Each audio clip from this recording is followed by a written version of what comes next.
רם דורון. הופה!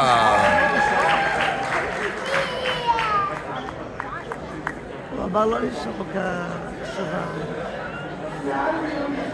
איפה דורון?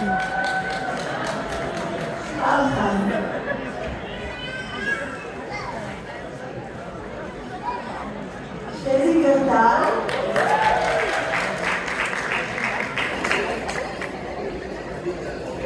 אנחנו מילה מציינת הכיתה, שרון נהנה.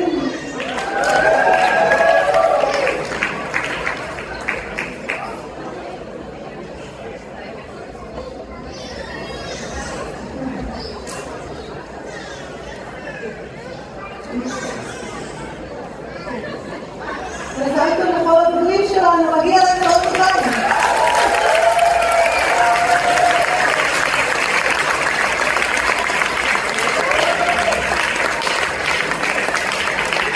הגענו כעת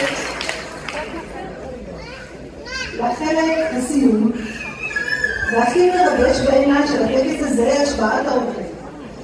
שבועת הרופא קדומה ביותר מיוחסת להיפוקרטס, והיא שימשה בסיס לשבועות אחרות, של מסינה, של הרמב"ם, ובימינו אנו לשבועת הרופא העברי. אני אקריא בקול את הטקסט, ואתם תכוונו בלבכם למילים היפות הכתובות שמרגשות אותי כל פעם שאני מקריאה את זה מחדש. בסוף ההקראה תגידו כולכם, אמן, כן נעשה.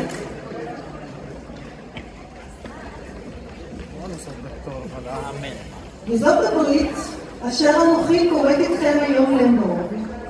על משמרתכם הופקדתם יומם ולילה לעמוד לימין החולה במצוקתו בכל עת ובכל שעה. ושמרתם עד מאוד חיי אדם מרחם אימו. והיה שלמה ראש חרדתכם לכל הימים. ועזרתם לאדם החולה באשר הוא חולה, עם גר, עם נוכרי, ועם אזרח, עם מסלב, עם נכבד. והשכלתם להבין לנפש החולה, לשובב את רוחו ולהוקע תבונו ובאהבת אנוש. אל תמהרו להוציא משפט, ושקלתם את עצתכם במאזני החוכמה הצרופה בחור הניסיון. שמרו אמונים לאדם שהאמין בכם, אל תגלו את סודו ואל תלכו רכיב.